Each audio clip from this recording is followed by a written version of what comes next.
arrival was almost unspeakable. We thought all evil in some form or another. I'm not guilty. The dead won't bother you. It's the living you gotta worry about. If I couldn't keep them there with me whole, at least I felt that I could keep their skeletons. Well, hello there. This is the Bad Taste Crimecast. I'm Janelle. I'm Vicky. And we have tales for you. Oh my god. Yeah. It's spooky tales? Not even spooky tales. I don't know. Spooky tales of big business. Ooh. The scariest thing of all. If this is your first time listening, a special hello to you. We have a great episode for you today, although I think we just didn't. I think this is technically our Halloween episode, but we didn't. We did it. Yeah, I don't know when anything comes out anymore. Yeah. I don't even know. That's okay. This is still going to be fun. Yeah, we're still here. This year, to be honest, is spooky enough, so we're going to come in with some lighthearted stuff. I know, just being alive is like spooky. A real right spooky now. Year. Mm-hmm. Oh my goodness. So on that note, we are going to head over to the newsroom.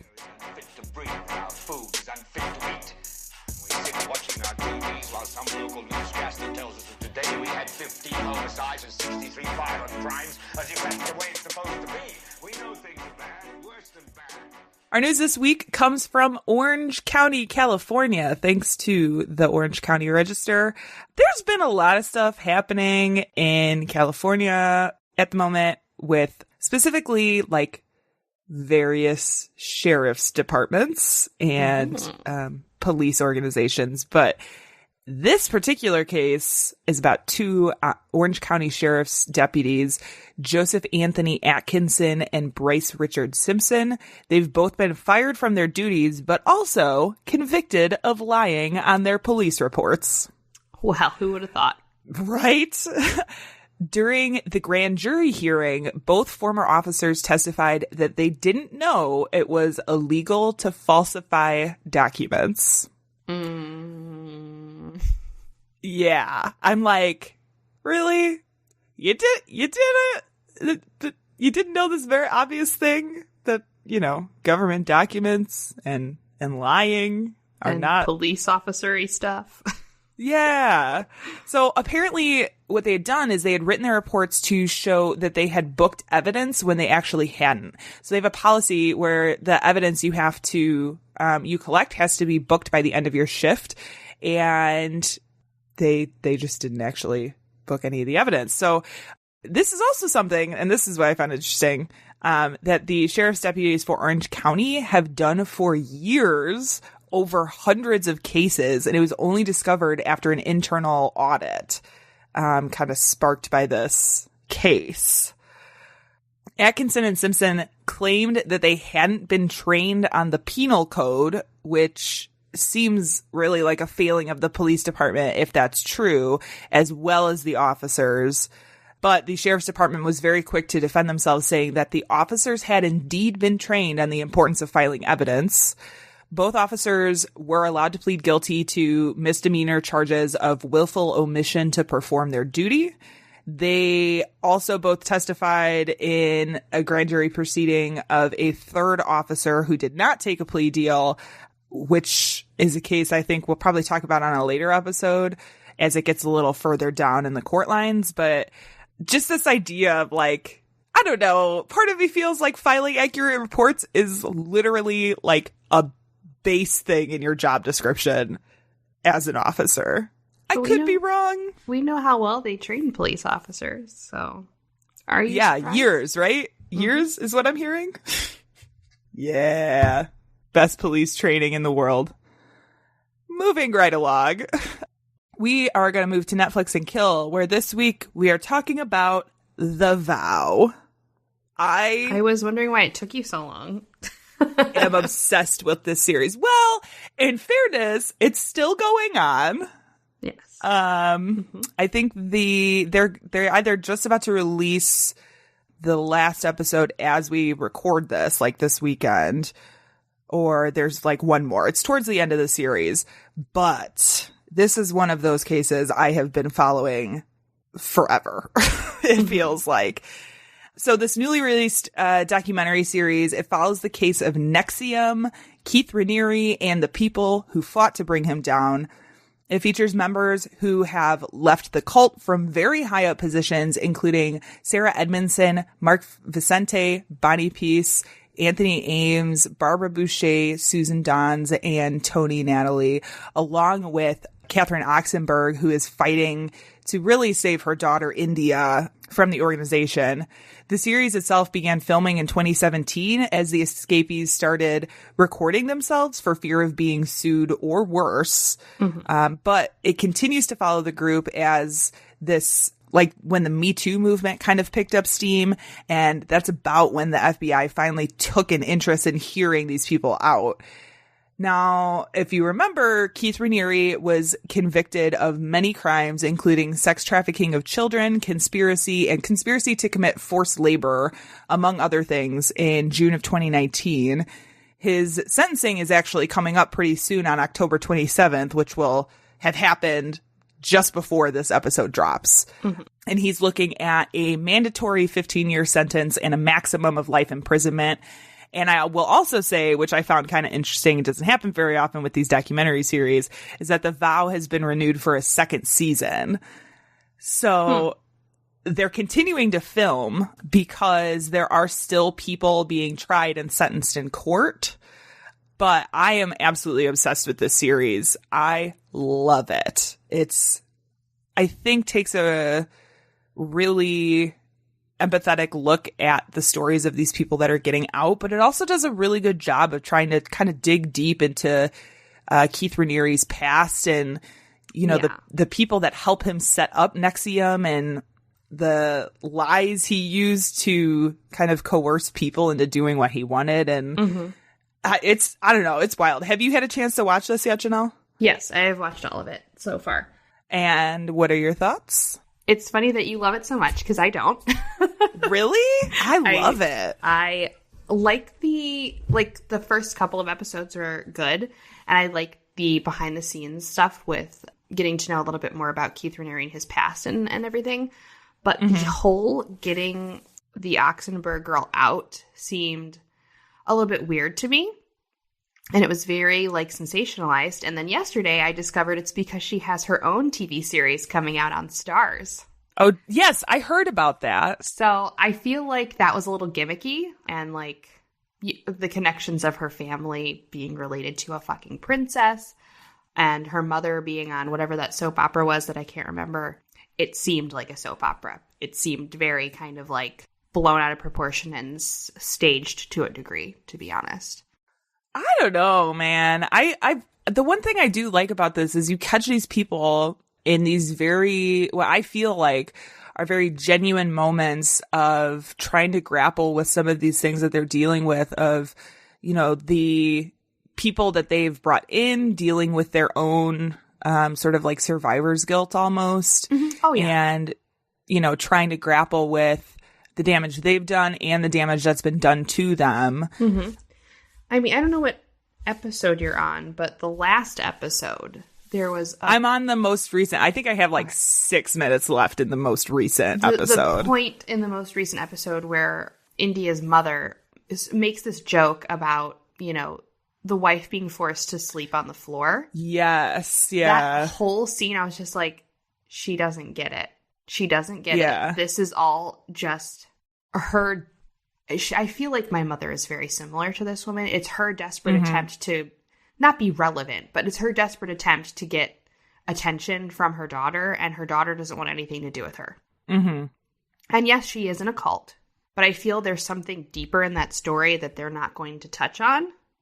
Why, if you had such a perfect family life, would you run and stay in a cult and not contact your family? Yeah. And they do talk about kind of India getting into NXIVM thanks to her mother.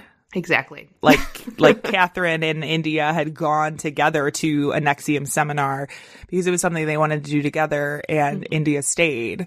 Yeah. So, but it's like, it is kind of like this little small blip in the story. The whole storyline. Yeah. So that aspect of it is what took me out of it. The other stories I think were very important, and how that, that director, I'm forgetting that couple's name, the man and the wife who were in it together, that he was the videographer basically. Yeah, Mark Vicente and Bonnie Peace. Their story is very interesting because you didn't really hear about it in the news. You just heard about the women who were in the group and got branded. You don't hear about all the other sorts of manipulations. So those aspects are really interesting. But I just feel like, I don't know, there were parts of it where I'm like, this seems very like staged. Yeah. Like there's parts of it where it seems, but to be honest, the guy who is the director, the film director, has a part in, how this is playing out and how it's being filmed. So I guess the way that he is presenting it seems very cinematic. Yeah. And the reason, I'll tell you what, the reason I like it is because of when they started filming and being able to follow this story basically till it hasn't ended yet. Like I said, there's still people awaiting trials and awaiting sentencings and stuff. So they haven't even got to the part where they ran away to Mexico yet. Right. And the other, the Claire Bronfman is one that's like still awaiting trial. Like her trial, I think, is coming up the end of this year, the beginning of next year. And so the ability to follow something from beginning to, whatever end you can foresee, right? I kind of love that about documentaries, because you get the sense of things happening sort of in real time. Yes. And even in the beginning of this kind of group, this ragtag bunch of people who are connected by this organization, really trying to go to the police and not really getting any feedback until, this Me Too movement and the concern for women and women's rights. And like, it's very, to me, it's, I love having a timeline like that where you get a sense of it in real time, even though obviously you're not watching it live. But yeah, I don't know. I just I think because I've been following this case for so long and heard so many things. Sarah Edmondson herself was on another podcast pretty soon after she got out. I forget which one it was, but it was a CBC podcast that they did specifically with her. And which she's the person that I read about first. Yes. Yeah. And she's definitely, I think, been one of the more vocal ones because of her experience within the company. Yeah. And she feels a lot of guilt for recruiting all of these other people I'm glad she feels guilt, because I feel like most of those people don't feel guilty. But I found it extremely interesting when they were bringing in women that Keith Raniere had dated in the past or brought in when it first started. Yes. That was super interesting to me. Or the people who were in was it the Seattle or was it Tacoma? One of the West Coast groups where they basically closed the entire building, and that's what forced it up into Vancouver. All of those people who sat down and had like this really intense meeting with him, and they were like, listen, this is not right. And they all just bailed, which I thought was amazing. Yeah. And honestly, the amount of video and audio that they have from some of these what you would assume are more private moments. I mean, they have audio from these, I forget what they call it, but it's like the conversations they have with Keith and like that meeting that you're talking about. Is it an ESP? I forget. I get some of the language mixed up with Scientology. Yeah. It's very, very similar. Yeah. It is very similar. That's probably why I was so intrigued by it. It's because it's very similar to Scientology in this kind of like making up of terms to define things within the organization. The thing I love about watching cult stuff is I sit there and I go, I don't understand how these people could fall for this. I am such a skeptic, and I am such like I kind of like test people out before I even open them up enough to have an actual legitimate conversation with me. And so it's so hard for me to understand how people can be manipulated so much.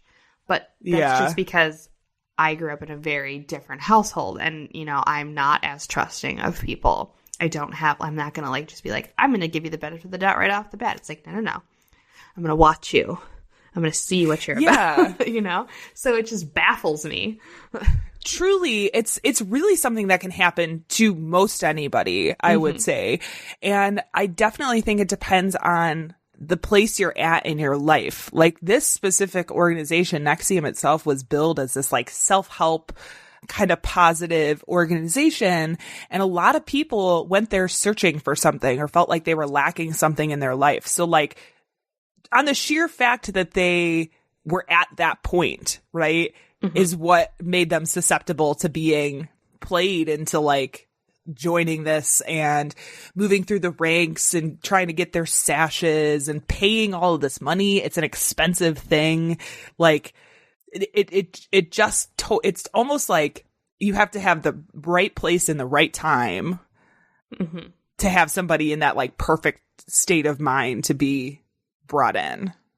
I don't know. I'd like to think I would join a cult, but who knows? I could be already in one and I don't even know about it. I mean, yeah, if you think about it, like there are certain aspects of like yoga is considered very cultish. I mean, honestly, the QAnon stuff is becoming culty. Like, yes, anything can turn into a cult very easily.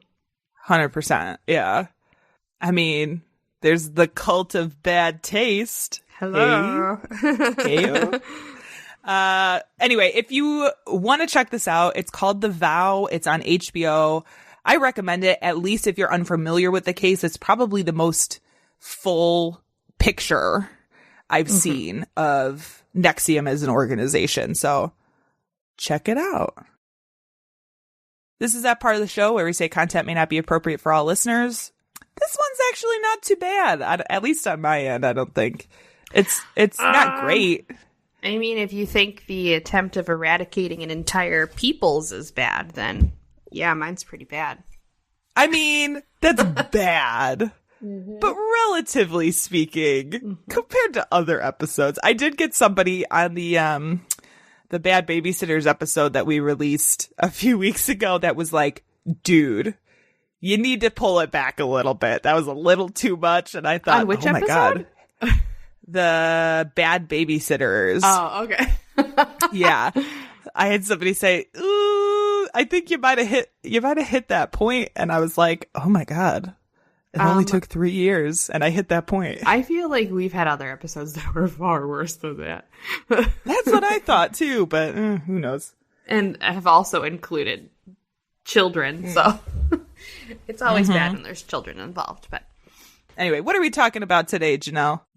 So, because I'm always like in the, thinking about the next month, I'm working on stuff at work for November and like thinking about, I have to like create a whole book list and things about like Indigenous authors. And that's our alternative to celebrating Thanksgiving in the literary world, is we highlight Indigenous authors during the month of November. Very nice. I like that. I approve. Yeah. I found this book, and I had kind of seen it a little bit before in reference to something else I was looking into. It's called Killers of the Flower Moon, The Osage Murders and the Birth of the FBI.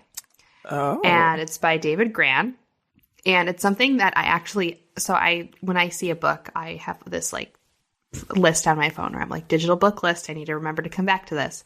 And it's been on my digital book list for a very long time. And it was actually I put it on that episode Brainstorm we did when we first started hundreds of thousands of years ago.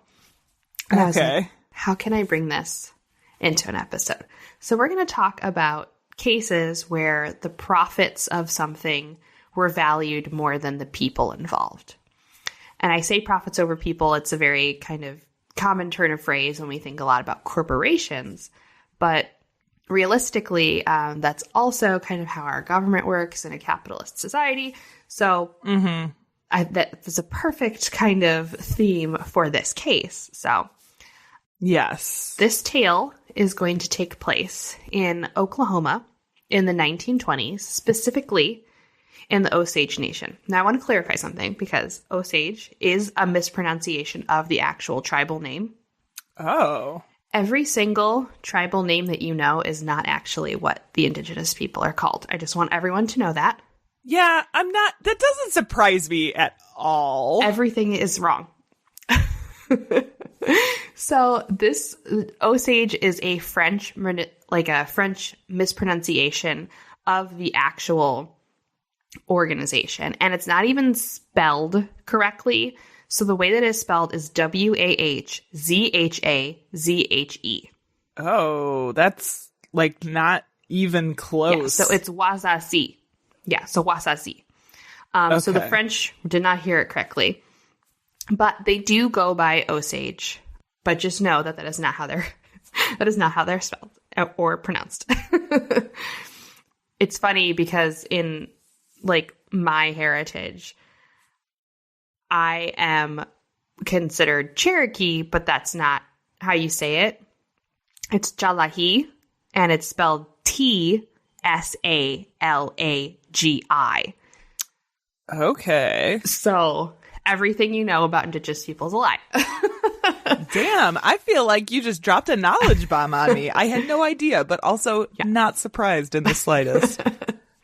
So I always kind of tell people that it's really good to look up specific histories of tribes in your area if you're interested in knowing more about them and finding out the correct pronunciation and who lived on your land, because, you know, history is written by dumbass white people who just want to say whatever they want to say and not actually consult with other people.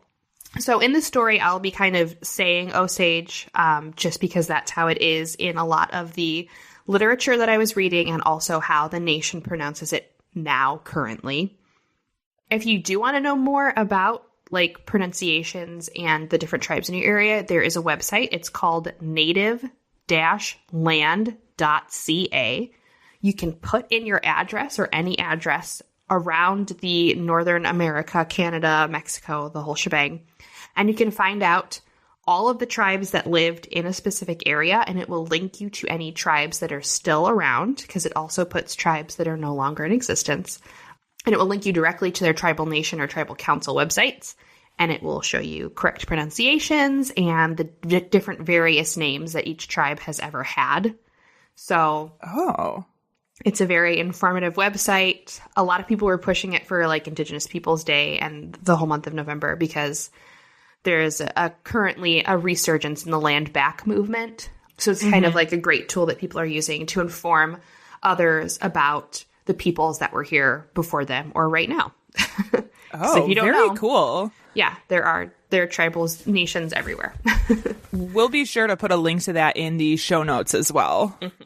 Yeah, so the Osage Nation actually originated in the Midwest region. They're considered one of the Plains tribes. I kind of want to give a background so you can understand the sort of like absolute desperation of this story.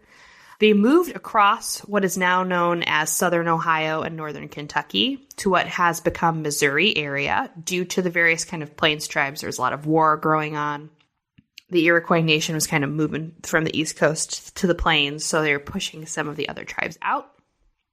Now, when they were forcibly removed from the territory in Missouri that they lived, they agreed, and I put big, heavy quotes on agreed, to an area that was deemed Indian Territory, which is what is now known as Oklahoma.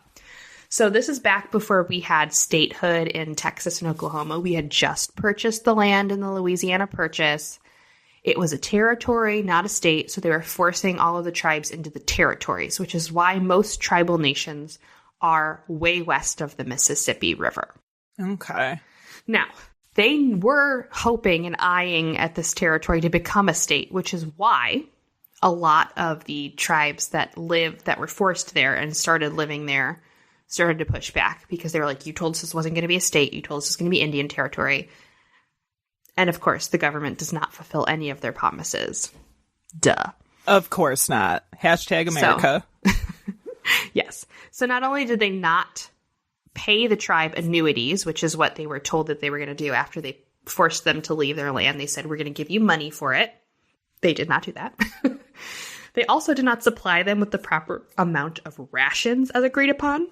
If you don't know anything about culinary history, most Native peoples don't eat the same stuff white people do. Okay? Mm-hmm.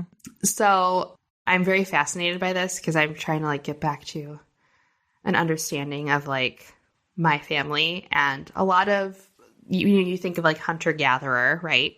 Mm-hmm. And a lot of the indigenous diet was very much relied upon what was available around them. There were some nations that were already farming way before any white person or Spanish person stepped foot upon this land.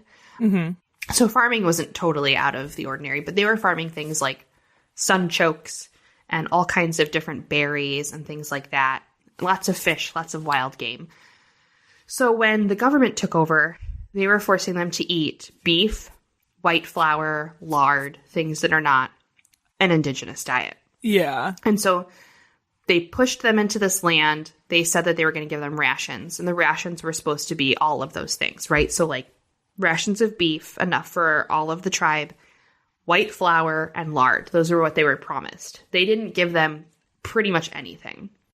Fun fact, that is when fry bread was created, is when all of these nations were forced out and given rations. So whenever you hear about like Indian fry bread, it is a survival food that was created out of this sort of, push from culture. Okay. Some people hate it. Some people love it. Some people look at it as this like wonderful kind of thing that came out of survival. Like we survived. We created something out of nothing kind of a thing. Yeah. It's very like I'm very interested in all the subtle nuances of this kind of time period and what was happening to my peoples. Yeah. So not only was all these things happening, but there was also a lot of fuckery when it came around to the land that the government was setting aside. So if you're familiar, Oklahoma has a very large Osage Nation, but it also is pretty much where a vast majority of the Cherokee peoples or the Challahi peoples were forced to via the Trail of Tears. They promised the exact same land to both tribes. So this caused a war between these two peoples. And then the Osage Nation and the Cherokee Nation kind of had to start to understand what land that they could use. So they started warring. There was a lot of land shifting. It was a big fucking mess. They totally knew what they were doing too. Oh, they did. By promising it's like maybe these people will just kill each other off exactly over this land. I'm sure. Mm-hmm. Oh yeah. Jeez. Yes, there was tons and tons of manipulation. Oh my god. Which we will talk about because it's fucked. Great. So, each tribal nation in the United States has their sordid history with the U.S. government. But the overall reaching theme here is the government and rich business fucking people worked together to make sure that indigenous peoples had no rights and no way to live. They tricked them into giving up their land, their property, and even their fucking children. Ugh. Now, the Osage Nation, though, was a little bit ahead of their others in terms of negotiations with the government. But, I mean, boy howdy, the government tried everything. So, the Osage were forced into Oklahoma and forced to become farmers. And really, they actually started getting into cattle ranching due to the area they resided. Oklahoma has a lot of prairie, so they became cattle ranchers. In 1894, however, oil was found on Osage land, which would lead to the biggest murder for money scheme to come out of Oklahoma, and what would be the case that birthed the FBI as we know it now. Janelle, you just said the magic word, oil. Oil, exactly. This is where those profits over people come into play. Ugh. So, I'm going to give you a little history about what head rights are. I want to define head rights for you because this is basically what this entire case is about. Now, the dictionary definition of head rights, there's two different kind of explanations for it. A head right is a right belonging to a member of an American Indian tribe to receive a per capita share in the distribution of income earned by the tribal trust fund, or a share of the fund on its termination. Also, it is the right of a member to share a tribal property.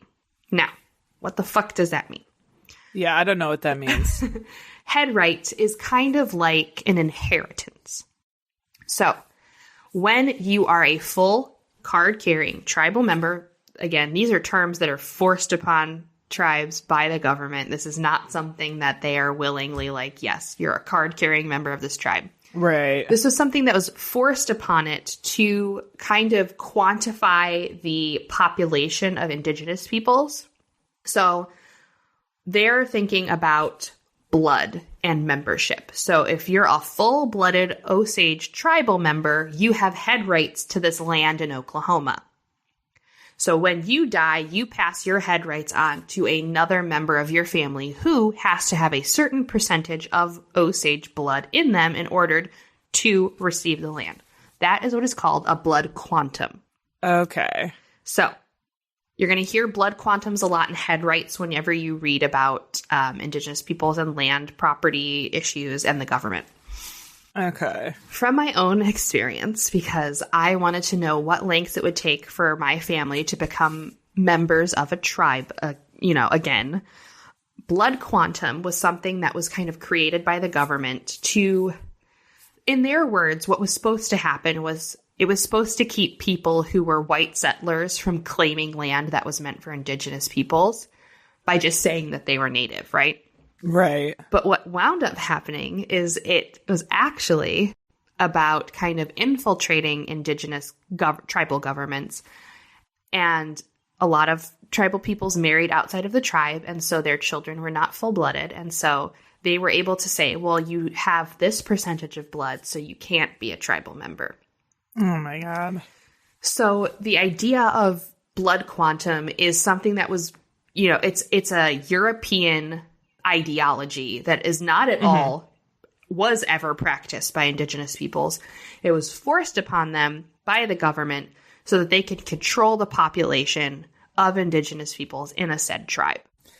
Yeah. And since we're doing a little history lesson, I just want to jump in here and say this is one of many things that we as early Americans did to kind of control our land. Other countries looked to the way that America was handling their indigenous people and then practiced the same thing. They did the same thing in Canada. Yes. It was like, oh, look, America's got a handle on how to deal with these people that they don't really want around. We should do the same thing. And then they did. So that's kind of shitty. Also, fun fact. This is exactly the inspiration of what Hitler was doing when he started talking about the Jewish problem. He looked to America in this time period and how we handled indigenous peoples and used that in his Holocaust. So yes, I only learned of this recently and was like, again, why am I not surprised about that? Like, it's the American way, Vicky. We do horrible things so well that other nations look to our horrible things to do their horrible things. Like, this isn't great, guys. Sure it's is. Not good. God. There's a lot of, I find this very interesting because there's a lot of conversation right now.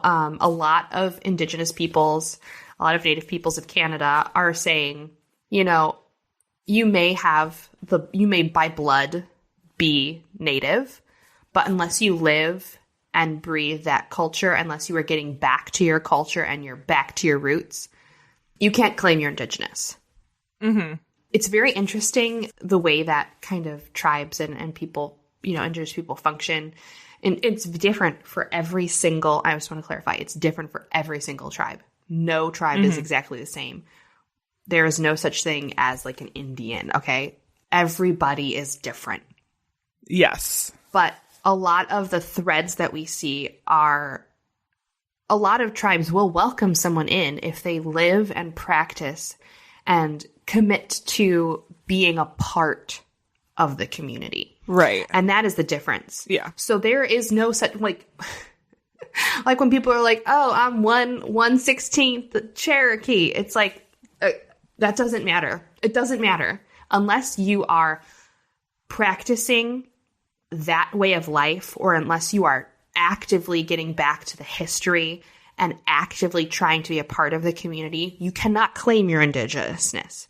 You have to actually do something and be a part of it, which is why, I do all of this research and I, look at learning Cherokee language and all of these things because I understand that I can't say that unless I am part of it.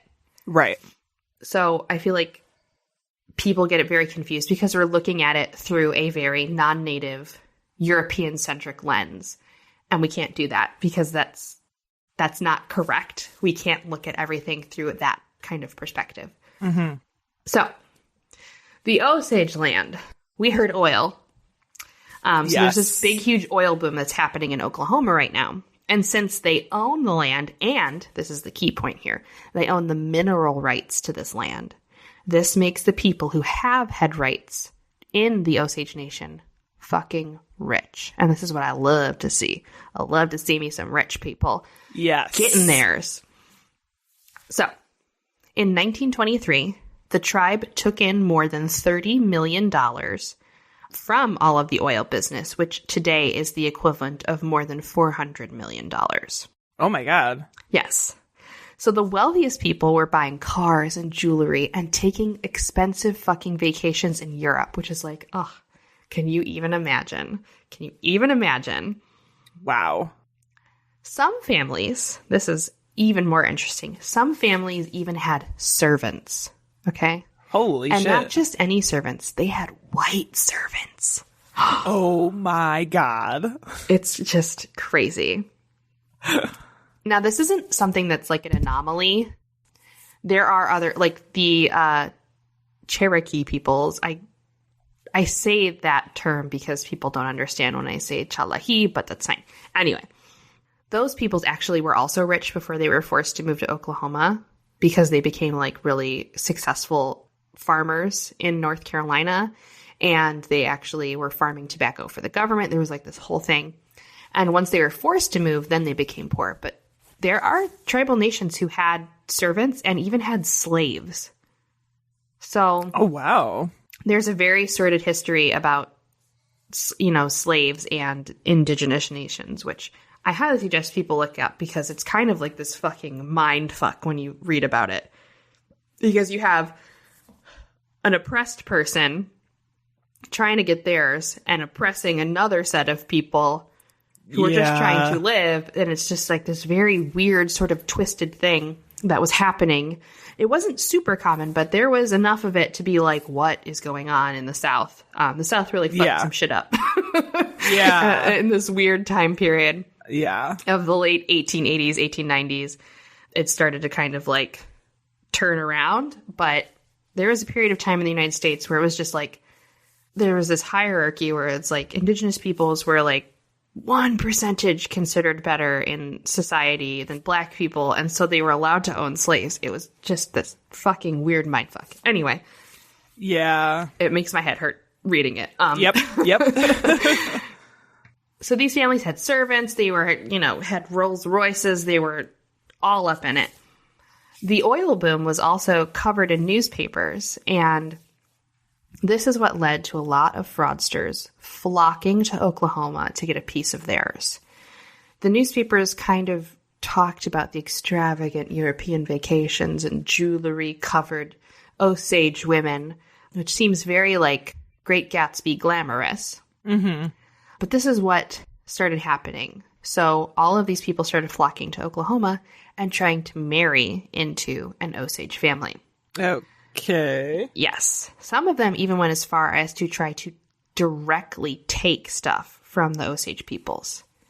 So we have small-time fraudsters coming. We have big-time lawyers also hopping into Oklahoma to try and, quote-unquote, help Osage people manage their wealth, all the while taking very large chunks of it via fees, like lawyer fees. Then we have tycoons of industry hopping on over to throw themselves into the mix. Then, of course, the good old U.S. government decided that they were going to chime in and state that any person, Osage person, of less than 100% blood quantum would need a guardian to manage their royalties, which also led to a significant amount of abuse. Great. So they stated that basically if you weren't 100% Osage, because the Osage people had a tribal council that would kind of help them, they needed a legal guardian or a lawyer to help them with their royalties because, this is direct quotes, they lacked the competence to understand their own head rights. Oh my God. Oh my God. U.S. history makes me so mad sometimes because it's like, yep, makes me mad. All we the don't time. feel you have all this money, but you're not doing the stuff with it that we think you should be doing with it. So we're gonna just send somebody to deal with it. Yeah, because we can. Like, yeah, that's they're fucked basic. up. I mean, if you know anything about is it phenomenology, whatever that study of a person's skull and brain size. That was still being used in this period to say that indigenous peoples were of lesser intelligence because of their shape of their head and their brain. So they had to have someone fucking help them deal with their money. It's like, oh my God. There are still people, anthropologists in 2020 that stand by that research. It's fucked up. It makes me want to scream and throw things. Yeah. Yeah. So, by 1925, 60 Osage people were killed due to this kind of weird sort of fraudster kind of mass murder spree that was happening. And it is actually considered probably much, much higher now because a lot of the people who were murdered or killed, because some of them weren't ruled a homicide, were actually never reported or even fully investigated. It is believed that the death toll during this time period of the Osage peoples is close to 100 in relation to fraud crimes. And it didn't truly start to slow down until 1931 when the Great Depression was in full swing.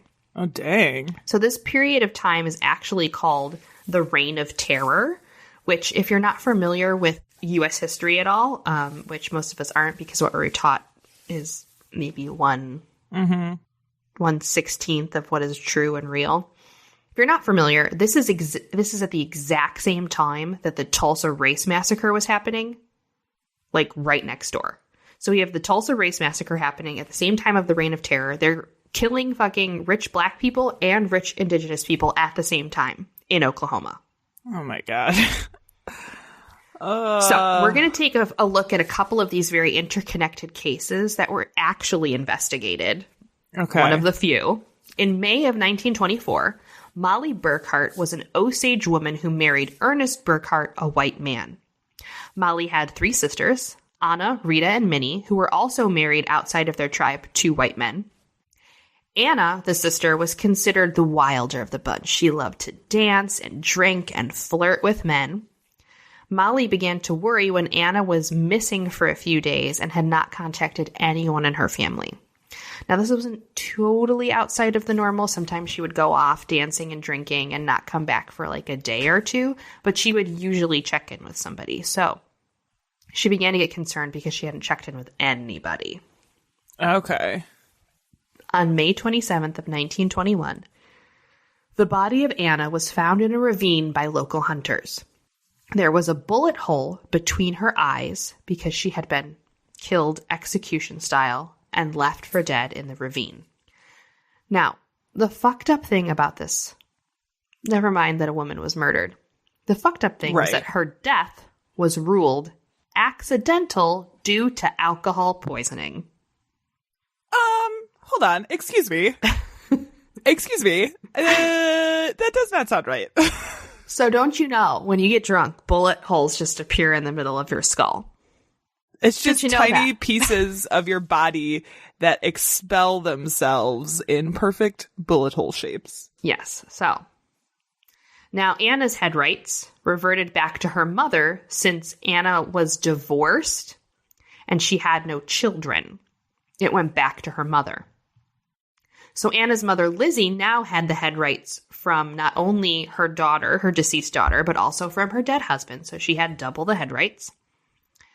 On the same day that Anna was found, Charles Whitehorn was also found dead in a very similar fashion. Now, the fun fact that Charles Whitehorn was a cousin of Anna Brown and of Molly Burkhart. So they're related. Okay. While Anna's death was being investigated, her mother, Lizzie, began to fall ill. 2 months later, Lizzie would die, and her estate, or her head rights, would go straight to Molly Burkhart and her husband, Ernest. Now, the circumstances of Lizzie's death were actually very suspicious, and it appears that she had been poisoned over a very long period of time. Oh my gosh. In February of 1923, Henry Rowan Horse was found dead in his car from a gunshot to the head. Immediately after Horse's death, a man named William Hale stated that he had an insurance policy for Henry Rowan Horse. Now, I've mentioned this before in a previous case. Yeah. This is back in the time when you could file insurance for anybody. I could have filed insurance for you. I could have filed an insurance policy for the random ass person down the street and been like, they signed it. I have an insurance policy for them. That was going to be my exact question. Like, is this that time period? Because that still Sure is just like super weird to me. So we're going to find out a little bit more about William Hale here in a minute. But I just kind of wanted to lay out this weird little timeline to you so you can understand exactly what's going on, because there is a pattern and it is very precise. March 10th of 1923, a bomb leveled the home of Rita and Bill Smith, along with their servant, Nettie Brookshire. Rita was Anna and Molly's sister.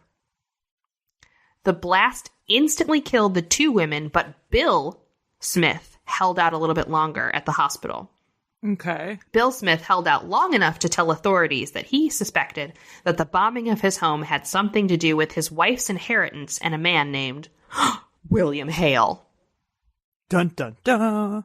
Now, who the fuck is William Hale? Good question. William Hale was the self-professed king of the Osage Hills. Okay. He was a devious man who came into Oklahoma to start a ranch. I'm going to put heavy quotes on that. When he learned of the oil boom, he would begin scheming to get himself some of the land. Hale also happened to be the uncle of Ernest Burkhart. Dun, dun, dun! And if we know, Ernest Burkhart is the husband of Molly, who is the sister of Rita and Anna, who were just fucking murdered. Wow. So, Hale became a well-known figure in the area and rose to a level of somewhat kind of local politician status.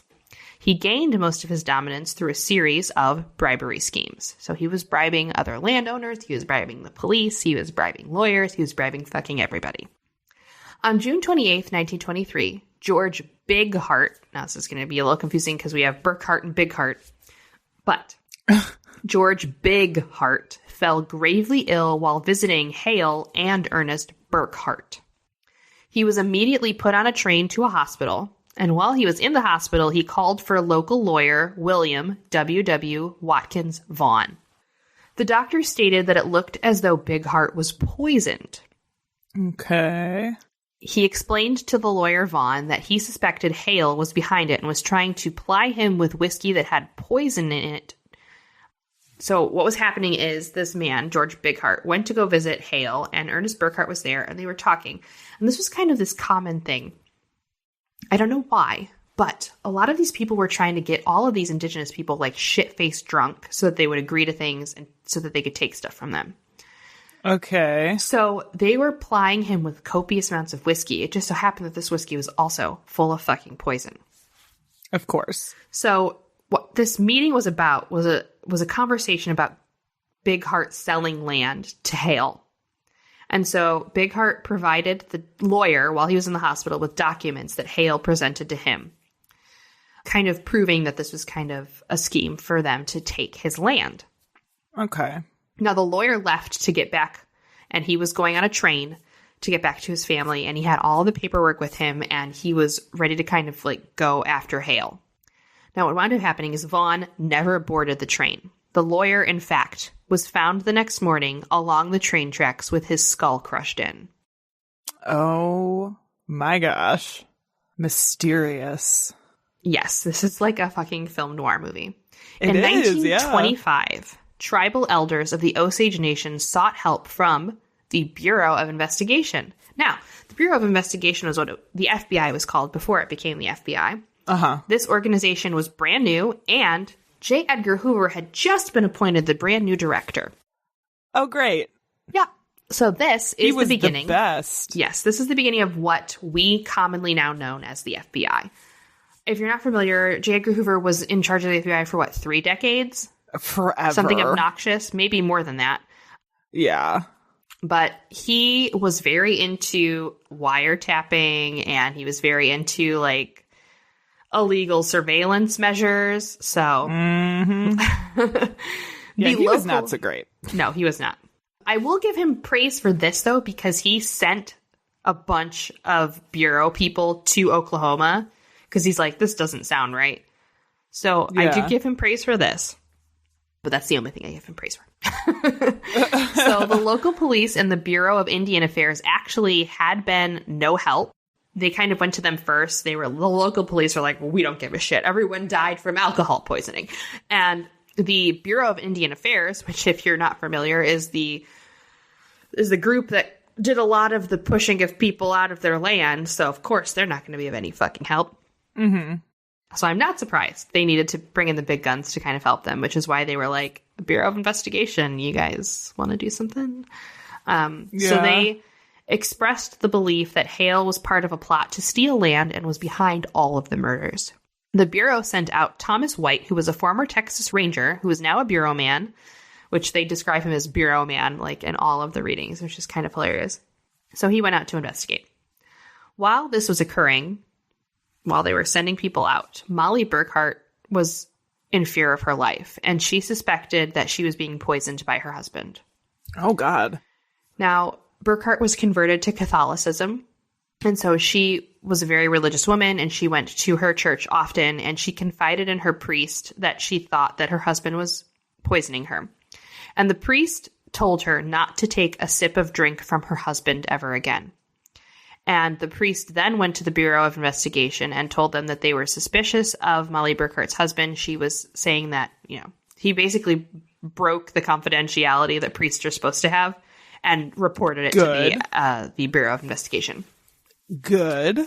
She was actually sent to the hospital, and briefly they thought she was not going to make it, but she did recover, and she was in fact fucking poisoned. Oh my God. Thomas B. White wrote in 1932 in a memo to now it had become the FBI Director J. Edgar Hoover, eventually Hale became a millionaire who dominated local politics and seemingly could not be punished for any of the many crimes which were laid at his door. His method of building up power and prestige was to put various individuals under obligation to him by means of gifts and favors shown to them. Consequently, he had tremendous following in the vicinity, composed not only of the riffraff element which had drifted in, but of many a good and substantial citizens. So basically, Hale and his nephews, which was Ernest and Brian Burkhart, migrated from Texas with the intention to make it rich, by Hale persuading Ernest and trying to persuade Brian into marrying an Osage family woman to gain control of their head rights. So, Ernest and Brian Burkhart and Mr. Hale and another associate were charged with the murders of all of Molly's family, basically. Because a few individuals were killed on tribal land, it actually became a federal crime. Okay. The trial lasted from June 1926 to November 1923. Ernest originally pled not guilty, but quickly changed his plea to guilty and became a witness. He was sentenced to life in prison with hard labor, but was released in 1937. And then, here's a kicker, he was fucking pardoned in 1965. Oh my God. Fuck you, Oklahoma. Oh my God. Now, Molly Burkhart waited until after the trial and immediately divorced fucking Ernest Burkhart. Good decision, I'd say. After that, she did marry another man, and then she only lived for another 10 years and then died. I think she was in her 40s. So she kind of died a little bit early. I mean, she lived that long after being poisoned. Right. But she eventually, did find happiness in another marriage. Good. Now, Hale, this fucking son of a bitch, he was sentenced to life in prison, but was paroled on July 31st, 1947. He, however, was not pardoned. Good. Now, I'm going to kind of end this by saying that this was only one story of hundreds of stories of Osage people being murdered in this time period. I highly suggest that you check out the book that I had suggested before, Killers of the Flower Moon. It goes into great length about the investigation by the FBI. I didn't really want to include this in here because, I just took out the snippets that were important. because it's very, very, very long-winded and talked a lot about the history of J. Edgar Hoover. And I was like, who cares? I want to talk about the important stuff. So if you're interested more about how White kind of investigated the case, there's a little bit of a section in the middle of the book that talks about that. But I mean, really, it was very blatant through just looking at what was fucking happening, that Hale had to systematically kill all of those people in a specific order in order for the head rights to get diverted to Molly Burkhart. So that when Molly Burkhart dies, then her husband gets it because he's the only living heir. Oh my God. So they plotted and schemed this, and they killed everyone in a very specific line, which you can see when I kind of like explained all of these people randomly dying in this weird order, who were all related. So the head rights that eventually Molly inherited from all of her dead family members did go to her children. Oh, good. Yeah. So that's not always the case. A lot of the head rights did actually get diverted to members and lawyers and all this other fucking ridiculous bullshit. But do go look up this information. Look up the Osage Nation. Go to native-land.ca. Learn about it.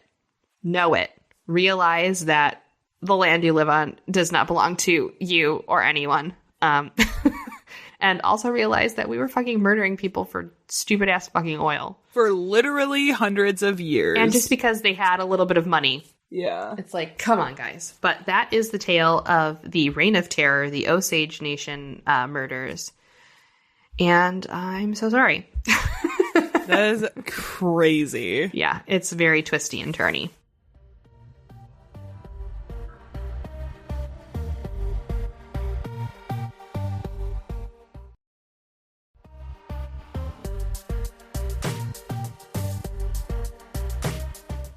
So when I saw that we had a topic like profits over people, I was like, man. Janelle coming in hot with the weird stuff. Yes. Yeah. And I did a little digging around, and honestly, I feel like it's difficult to talk about corporate greed or like powerful people vying for money without talking about mining and the mining industry. Mm-hmm. Which goes kind of hand in hand with the oil. Yes, yeah. It's an industry that has really abused its workers for generations. It's not limited to one area of the world. It happens everywhere. In fact, if you're familiar with your workers' rights history, we here in the U.S. have miners to thank for an 8-hour workday after many, many bloody battles with mine bosses and the thugs that they hired to enforce rules, like literal gun battles. It's crazy. Absolutely crazy. Look into it. There's some wild stories from that. Oh, I have Haymarket over here. Hey. Mm-hmm. But today I actually wanted to look at a mining facility in Canada called the West Ray Mine. Ooh. So I'm also going to say too, well, a couple of things before we get started. One, I don't know anything about coal mining, and so I learned a lot by doing this, and I'm going to try to take you on some explanations of stuff, so just stick with me. And two, I got a huge majority of my research from it's a summary of an inquiry that the government did following the West Ray incident called The West Ray Story, A Predictable Path to Danger. It's a very thorough inquiry, and I definitely suggest everybody check it out. So with that in mind, the West Ray Mine, owned by Toronto-based Kara Resources Incorporated, was initially announced on September 1st, 1988 as a state-of-the-art facility located in the village of Plymouth, Nova Scotia. It was estimated that 300 jobs would be created, and the entire operation would be around $127 million. Now, the Nova Scotian government seemed pretty confident in this endeavor as well, and they agreed to give Kara Resources a $12 million loan and agreed to buy 700,000 tons of coal a year for 15 years at $60 to $74 a ton. So that's a lot of money. If you math it. The mine itself was estimated to have reserves of 45 million tons of coal. So it was like this really lucrative spot to build a coal mine. Westray officially opened in September of 1991, and everything at that point in time seemed to be lining up just right for them, but it was clear from the beginning that there was little to no concern for worker safety on the part of Curragh Resources. Even before the mine opened, there were these huge red flags that the government was concerned about, starting with the construction of the mine itself. Curragh Resources hired a subcontractor called Canadian Mining Development, or CMD, to spearhead the mine's construction. Now, the Department of Natural Resources had approved an initial plan for construction, and almost immediately, this plan was abandoned. Of course. They discovered that CMD had changed the tunnel alignment, causing concern that the alignment would intersect major geological faults at oblique angles, routing the tunnels through bad ground and causing poor roof conditions. I don't really know much about geology, but basically it just means that the way that they were digging into the earth made the roof really, really unstable, the roof of the mine, because this is all happening underground, remember? So then, in April of 1991, and honestly, earlier than they had originally planned, Westray took over the construction of the mine, completely scrapping the original plan layout in order to tap into a specific coal seam much sooner than they had intended, because they were like, we've got all this money wrapped up into this. We've got people putting orders in for coal already. Like, we got to get on this shit super fast so we can make money super fast. From the summary of the government report, quote, in the rush to reach saleable coal, workers without adequate coal mining experience were promoted to newly created supervisory positions. Workers were not trained by Westray in safe work methods or in recognizing dangerous roof conditions, despite a major roof collapse in August. Basic safety measures were ignored or performed inadequately. Stone dusting, for example, a critical and standard practice that renders coal dust non-explosive, was carried out sporadically by volunteers on overtime following their 12-hour shifts. End quote. So not great already. And this is even before the official opening of the mine. Yep. Not surprised. Yeah. So the mine officially opened on September 11th, 1991, and they actually did, like, right before the opening, they went in and did that stone dusting that we just talked about just beforehand to give it the appearance of following safety protocol. There was no such thing as OSHA back then, so, you know. Yeah. They had, and this is Canada too, so they had, like, an office of, well, we'll get into it later because it becomes very complicated with the government agencies involved. But they knew that hundreds of people were going to show up to this mine opening, and they were like, we got to make it look all good so people don't know that we're breaking all of these safety protocols. Cool, guys. Cool and good. But the events that followed made it pretty clear that there were no official safety guidelines in place. So after the opening, they had the first roof cave-in August before the opening in September. After the opening, 4 more roof cave-ins happened in September and October, which it was claimed that they were actually controlled cave-ins and that there wasn't any threat to the miners that were working down there. Now, of the 160, yeah, right? It's like, and that was, of course, being put out by the mine bosses saying, this is fine. Of the 160 employees working on site, many contradicted this statement describing near misses and increased danger.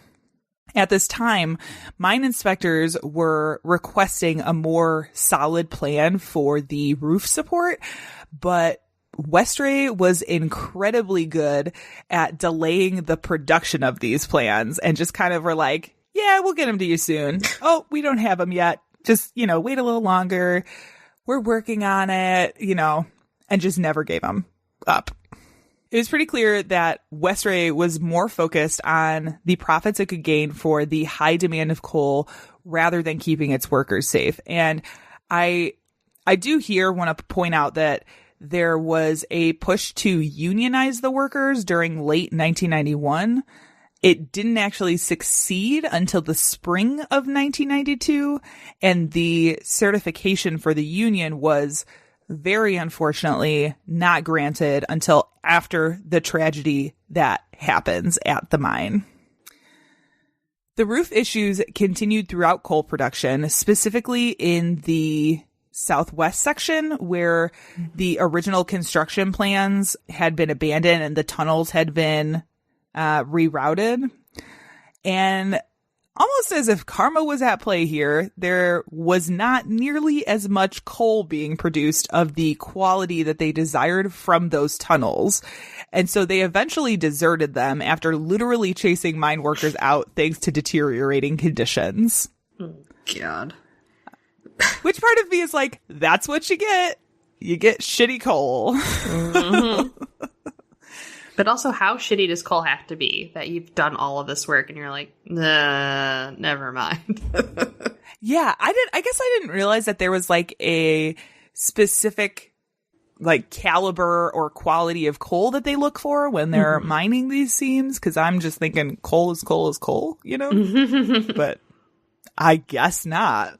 This is why I'm not a coal miner. Also because I live in Illinois. But well, there's coal in southern Illinois. But fun fact, my great-grandfather was a coal miner when he was a teenager before he married my great-grandmother. He lived in Virginia and mined coal and then moved to North Carolina and became a tobacco farmer. Oh, wow. Janelle's fun fact of the day. Your family history is so interesting and like varied. Confusing. Like you got a lot of hands and a lot of pots. A lot of people coming out of the woodwork. What? You're related to me? Yeah, lots of stuff. So the Department of Natural Resources again brought up concerns with the abandonment of the original plan, along with the distance from another mine that was in the area that was, it had the potential to cause issues with the current mining tunnels that they were using. But they failed to act on any of these suspicions. In fact, they approved when they finally did get a new plan from Westray, it was this very like basic wireframe plan. And they approved this plan and in fact assisted to fund the costs of technical studies for monitoring roof conditions and subsidence. Yeah, it's like the inaction of these administrative agencies is baffling. It's like, but you had one job. I mean, I guess, but I'm also like, you had one job. Just do the mine stuff. And you couldn't even do that. Just do the mine stuff. In subsequent investigations, it was revealed that the company took a very lax approach to safety training, failing to provide training or instill a safety mentality in its workforce.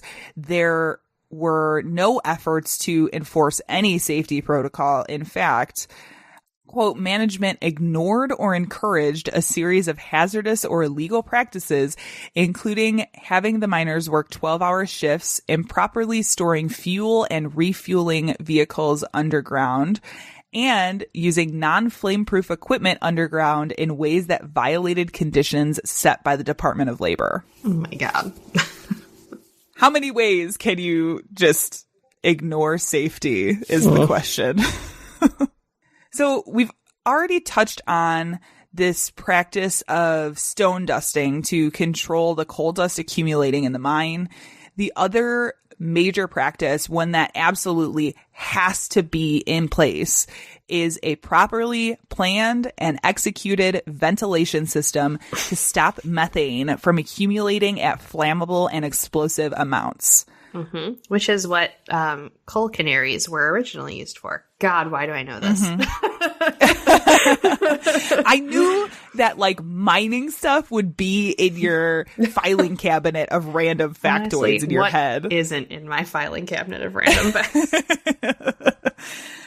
So this is how it would typically work. And this is again from the inquiry.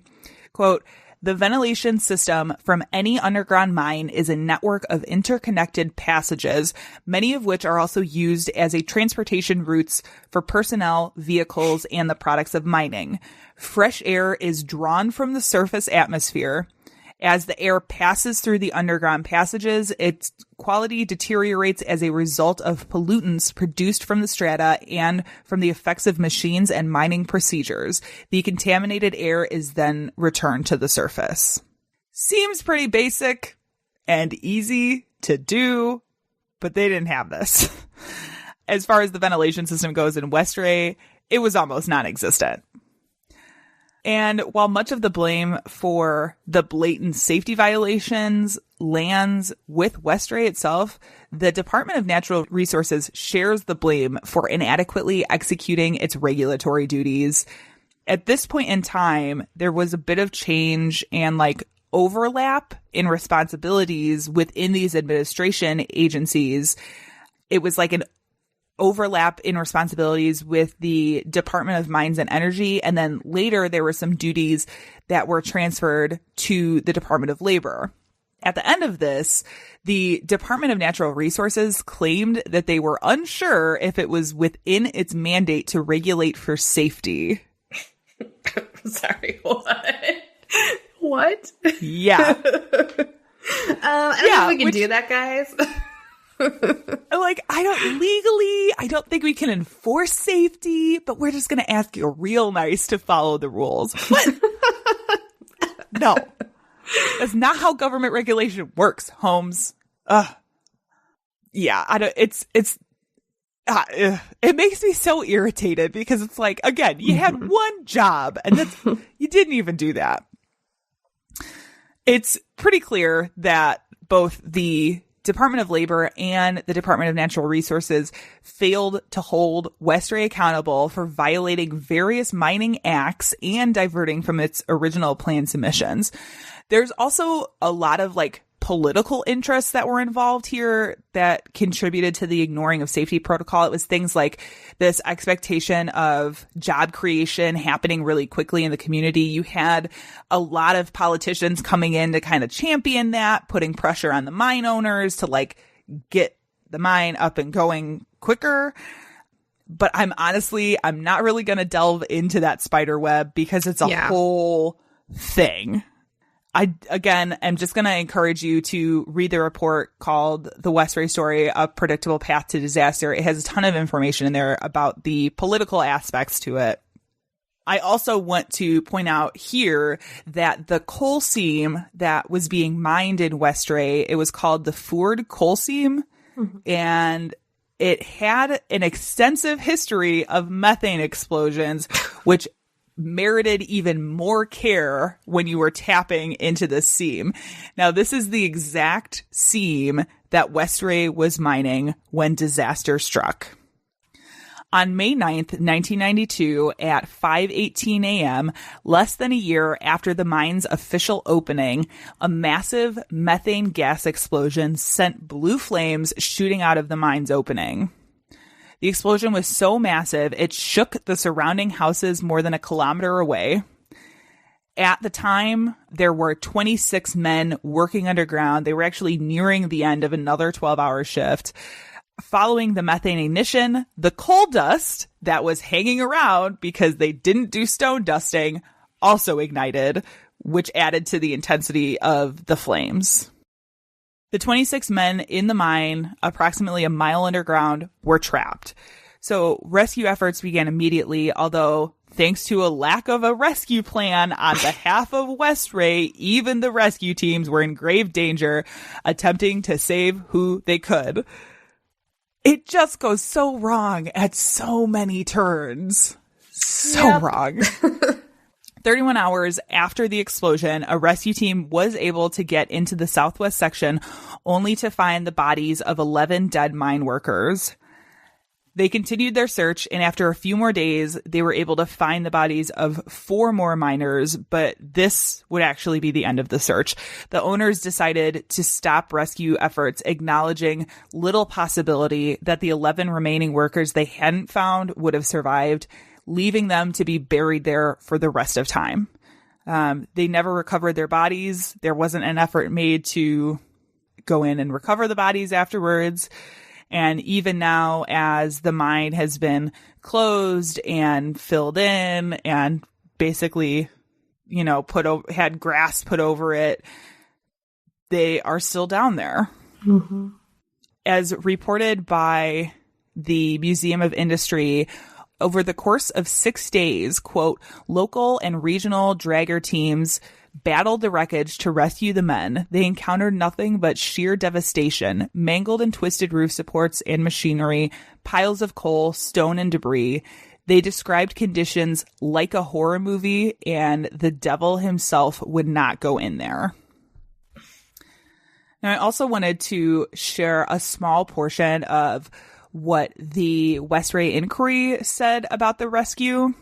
Quote, I would be remiss if I did not comment on the selfless bravery shown by the rescue teams in the days following the explosion. The conditions in the mine were terrifying. The force of the explosion resulted in severe instability within the roof and the walls of the mine. Rock falls of varying degrees of intensity were almost continuous. Signs of the devastation were rampant, as were signs of impending danger.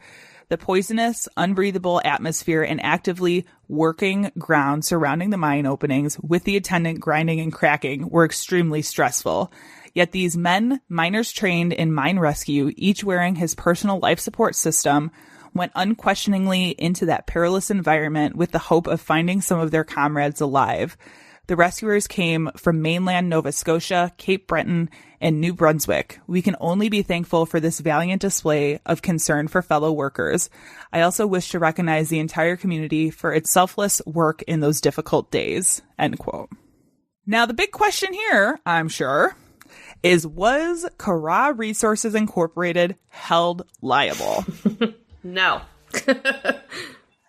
You, my dear, are spot on. Yeah. The answer is not really. 117 of the miners that were not killed during the blast received severance pay for 12 weeks, which totaled $1.2 million, distributed between these 117 miners. There was a lawsuit that was filed by the families of deceased miners against the province of Nova Scotia, but it was eventually thrown out by the courts on the ground that the province could not be sued under the Workers' Compensation Act. As far as criminal charges go, Kara was initially charged of 52 non-criminal counts of operating an unsafe mine, charges that were eventually dropped after the company went bankrupt in 1993.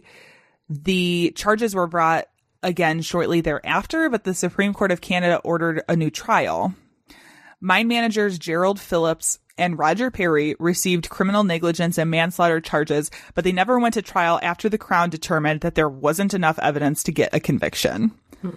As I stated earlier, there was a government inquiry into the operation of the mine, the government's expected role, and the cause and results of the explosion, but both founder and chief executive officer of Kara, Clifford Frame, and former president of Westray, Marvin Pelley, refused to testify or cooperate with the inquiry. Because the inquiry itself didn't hold any federal powers, they couldn't issue any subpoenas, and basically nothing happened to them. Of course.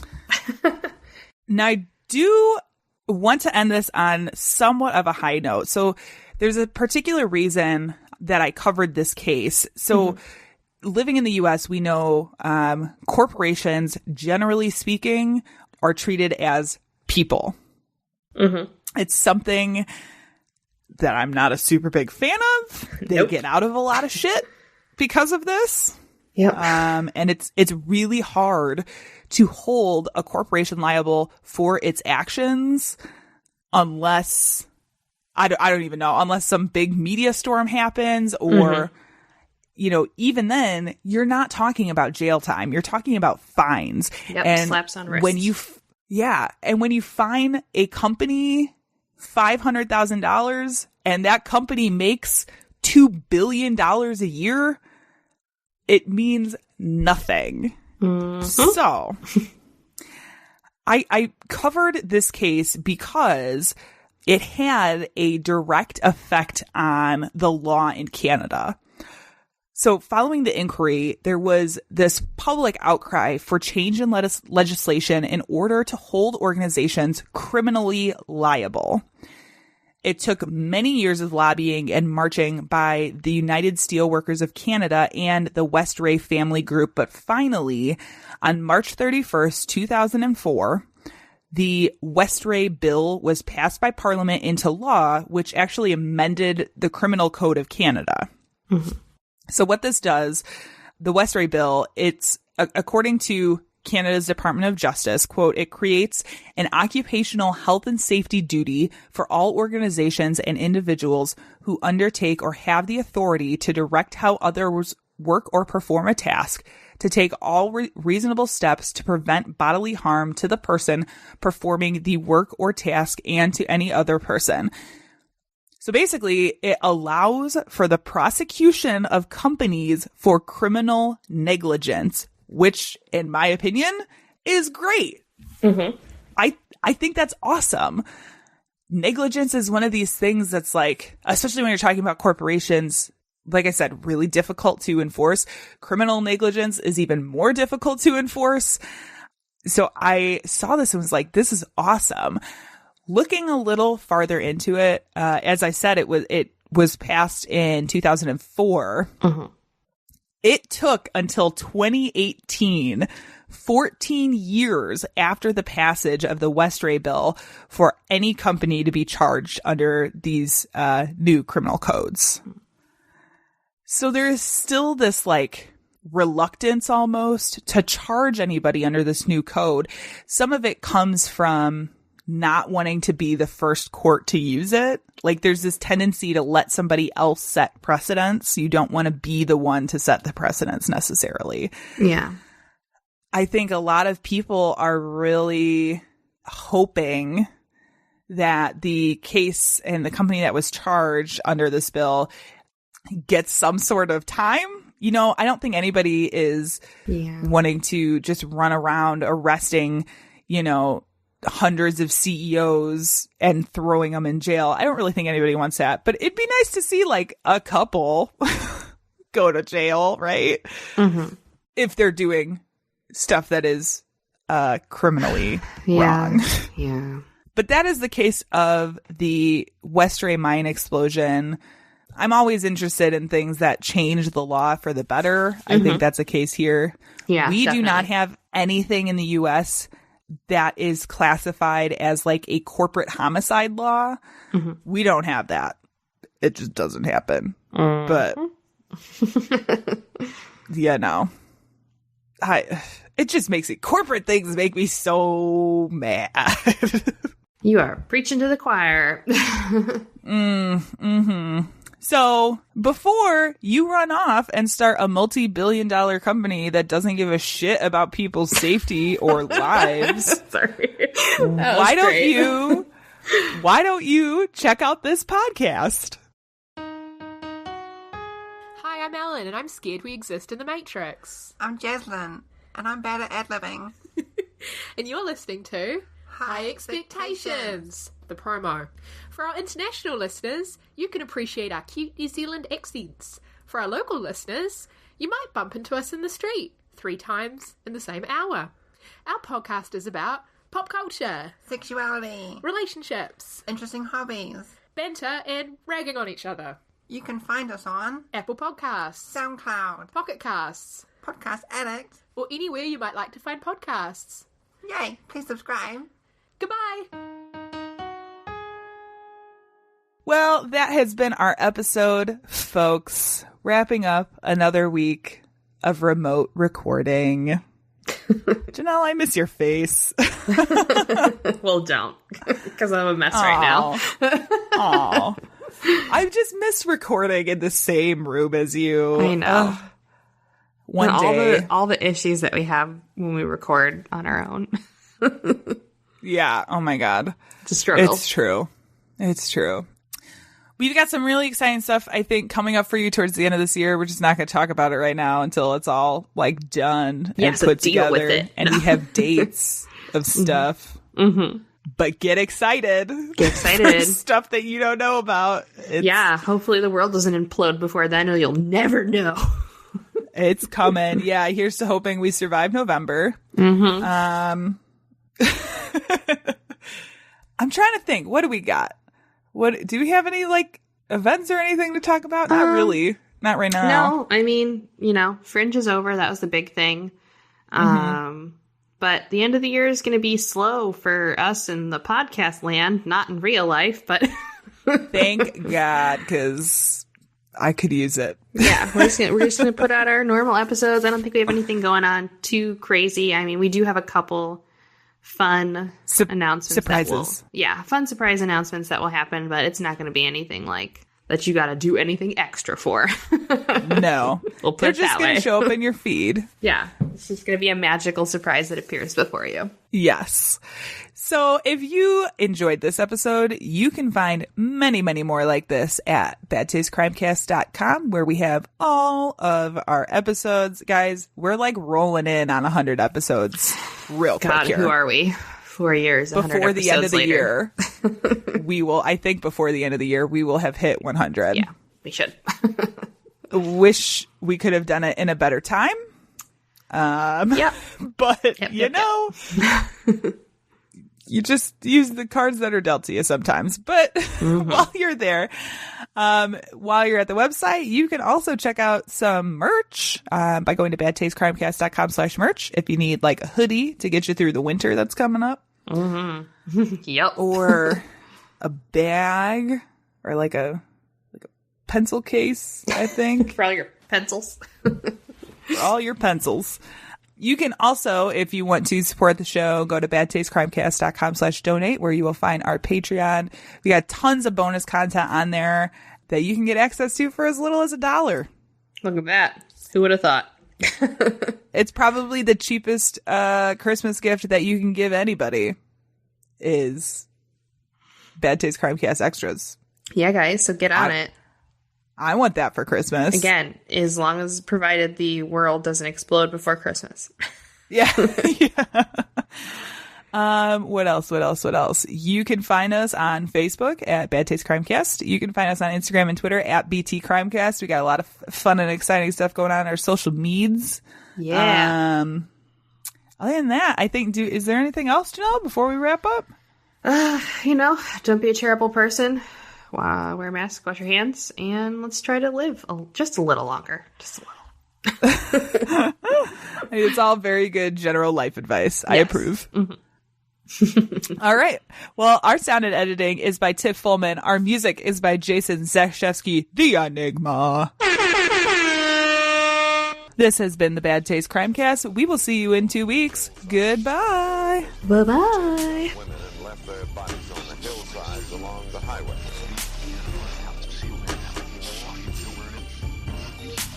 It was as if a wave of evil washed over this town.